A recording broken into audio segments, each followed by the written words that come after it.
여러분 안녕하세요. 20일 창세기 49장에서 출애굽기 2장까지를 우리가 살펴보고자 합니다. 어느새 창세기에 끝낼 때가 됐네요. 창세기 49장에서 50장은 시선이라는 주제를 말하게 됩니다. 야곱이 죽을 때가 다 되어서 자신의 아들들에게 축복을 합니다. 자신의 아들들을 앉혀놓고 축복을 합니다. 이것들이 어떠한 내용들을 담고 있는지를, 그리고 그 이후에 이스라엘 역사에서 어떻게 대해 가는지를 좀 살펴보시는 것도 좋을 것 같습니다. 그리고 야곱이 이제 죽음을 맞이하게 되죠. 그리고 야곱을 장례 치르게 되고, 요셉은 아버지가 없는 상황에서 이제 형들이 두려움에 떨고 있을 때 형들을 용서하는 모습, 하나님이 그렇게 하신 것이다 라고 얘기하면서 하나님이 선으로 바꾸신 것이다 하면서 그것들을 넘겨버리죠. 그리고 요셉의 죽음의 이야기로 창세기는 마무리되게 됩니다. 두 가지 포인트를 이야기하고 싶은데요. 야곱의 축복에 있어서 유다와 요셉의 중심성을 우리가 발견하게 됩니다.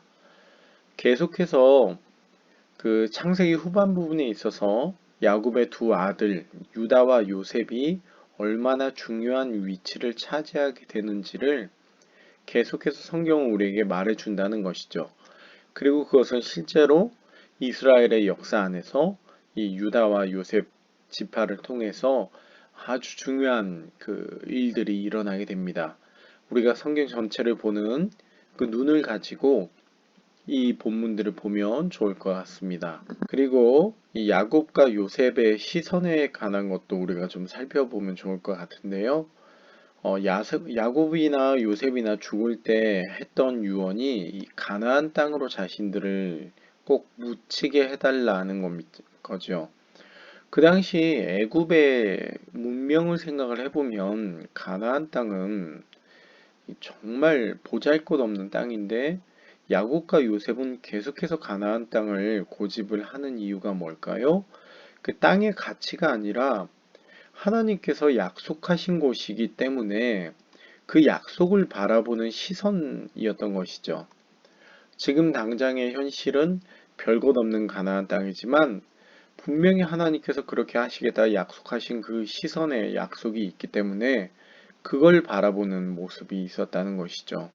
우리의 모습에 있어서도 마찬가지가 아닌가 싶습니다. 지금 당장은 초라하기 짝이 없는 가나안 땅이지만 분명히 하나님께서 우리를 통해서 허락하신 그 약속의 가나안 땅이 어떤 것인지를 바라보는 그 시선을 우리가 갖는 것. 창세기의 창세기의 족장들은 그런 것들을 바라보는 사람들이었다는 것이죠. 이제 우리 출애굽기로 넘어가게 됩니다. 출애굽기는 중요한 이 1장의 포인트를 인도하심으로 정하게 됐습니다. 이 출애굽기 처음을 보면 이스라엘이 번성하는 이야기가 나옵니다. 그리고 바로가 그 번성한 것 때문에 학대를 하게 되죠. 이 학대 가운데 히브리 산파들에게 이스라엘의 아이들을 죽일 것을 명합니다. 이러한 내용들이 1장을 차지하고 있죠. 여기에서 하나님의 인도하심이라는 주제를 말하게 되는 것은 출애굽기 시작부터 이스라엘의 번성 이야기를 하게 되는데, 이런 표현이 나옵니다. 야곱의 허리에서 나온 사람이 모두 70이다 라고 얘기를 합니다. 이들이 이스라엘이라는 그 거대한 민족을 이루게 되죠. 그런데 이제 허리에서 나온다라는 표현이 상당히 독특한 표현 아닙니까? 뭐 야곱에게서 나오는 사람들 이래도 될 텐데 굳이 허리라는 표현을 사용한다는 것이죠. 이 허리라는 것이 히브리어로 야레크라고 하는데, 이 야레크라는 것이 언제 쓰였냐면, 야곱과 관련돼서 언제 쓰였냐면 브니엘에서 사용이 됩니다. 우리가 이 야곱의 환도뼈를 쳤다, 야곱이 절었다 했던 거기에서 나온 게 이 야레크라는 것이에요. 그러니까 야곱이 이 절개되는, 너무나도 연약해진 그 야곱의 야레크를 통해서 강대한 이스라엘이 나오게 됩니다. 그렇게 만드는 것은 결국 하나님이셨던 것이죠. 연약하게 되었을 때 오히려 하나님이 강하게 만드시는, 약할 때 강함되게 하시는 하나님을 우리가 발견하게 되는 것이죠. 그리고 그들을 강하게 만드는 데 있어서 하나님께서는 생육하고 번성했다. 온 땅에 가득하게 되었다. 이거 어디서 많이 본 표현 아닙니까? 바로 창세기에 나오는 하나님이 애초에 인류를 창조하실 때 주셨던 축복에 있어서 하나님 주신 명령이고 또 축복이기도 한 부분입니다. 그만큼 이 야곱의 연약함 가운데서 하나님이 주시는 은혜는 이 창세기에 처음에 말씀하신 것만큼의 엄청난 것이었음을 보여주는 것이죠.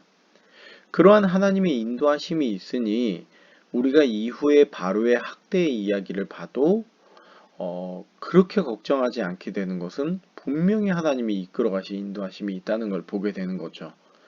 마찬가지입니다. 히브리 3파의 이야기도 마찬가지죠. 바로의 그 무시무시한 명령을 히브리 3파가 어길 수 있었던 것에는 하나님의 인도하심이 있었던 것이죠.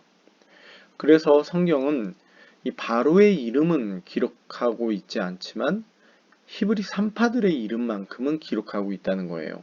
하나님이 어떤 자들을 바라보고 계시는지를 잘 보여주는 부분이라고 말할 수도 있을 것 같습니다. 이제 우리가 2장을 보게 됩니다. 2장은 기억하심이라는 주제를 잡게 됩니다. 모세가 탄생하는 이야기를 기억하실 겁니다. 그리고 탄생한 모세가 미디안으로 피신하게 되죠. 장성하게 돼서 사건이 있지 않습니까? 그 사건으로 미디안으로 피신하게 됩니다. 그 이후에 여전히 애굽은 고통 가운데 있게 됩니다. 그런데 그것을 기억하시는 하나님의 이야기가 마지막에 나오게 되죠. 24절에서 25절을 보면 이 하나님이 기억하셨다라는 표현이 두 번이나 연거푸 나옵니다. 이 고통 가운데 있는 그들의 소리를 들으시고 기억하셨다는 것이죠. 그 하나님이 기억하셨다는 이야기 다음에 이제 3장에서 모세를 부르시는 이야기가 나와요. 그러니까 기억했다라는 건 일종의 반전을 만드는 하나님의 행동을 이끌어내는 모습인 것이죠. 우리가 그걸 볼 수 있는 가장 좋은 것 중에 하나가 창세기의 이야기인데, 하나님께서 이 홍수 심판 가운데서도 기억하시게 될 때 이 물이 주는 사건이 일어나게 되죠. 일종의 반전이 나오고 하나님의 이끄시는, 하나님의 움직이심이 나오는 걸 봅니다. 우리가 기억할 게 이거인 것 같습니다. 하나님이 우리의 삶을 기억하심이 우리의 삶에 곧 반전이 된다라는 것이죠. 우리가 이걸 기억한다면 무엇을 강구할지 참 생각해 볼 만한 부분이 아닌가 싶습니다. 네, 이런 것들을 주목하면서 말씀 보시면 도움이 될 것 같습니다.